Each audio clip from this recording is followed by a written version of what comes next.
My initial works on colorectal cancer were my own development because I felt the colorectal surgery field is very young in the country. So build up the colorectal surgery programs.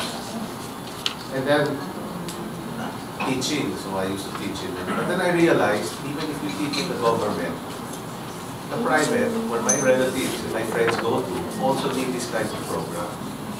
And so Medical City was, thankfully, the first hospital to allow us to develop this program. So you can see it now, it's in the second floor, you can visit it. It's really specific for colorectal surgeons. So we have 2 colorectal surgeons that are females in that clinic because we know that some women want to see female surgeons.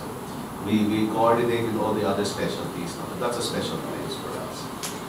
We do our own diagnostics. We work with gastroenterology, but if we need to put a scope into our patient, we can do the colonoscopies ourselves. We can do minimally invasive procedures for early stage cancers like laparoscopy and even robotics. We have a program even for the stage 4. We don't give up. You know, the interesting thing about colorectal cancer, but in stage 4, there are some curable stage 4 cancers if they are colorectal. So we're very aggressive about that, whether they have spread to the liver. And we coordinate with the liver team. We coordinate with the lung team. If there's a spread to the lung, it can still be removed. We have something also called the hyperthermic intraperitoneal chemotherapy. When it's spread all over here, but hasn't reached the liver, the lungs, sometimes we can still remove them and then we wash it with chemotherapy, warm chemotherapy. And the data is building up in the West that even that may provide in a few selected patients long-term survival. So we're trying to push the limits for that. And we'd like all of you to be partners in this growth because it's all for ourselves. You know.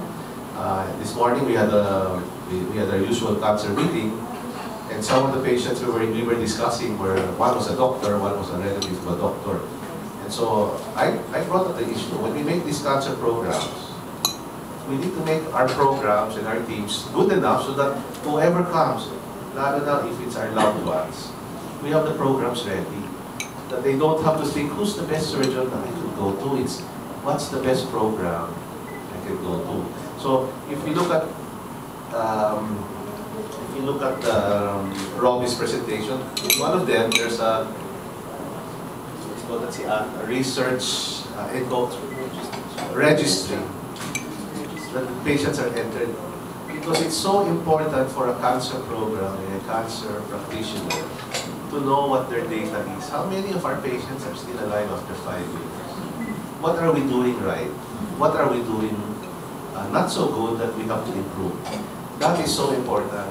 So it's analyzing data, and it's analyzing how we're serving, always aiming for quality. And I think I've said too much already, so I'll pass it on to Christine, unless you have questions. Thank you very much, Dr. Rami.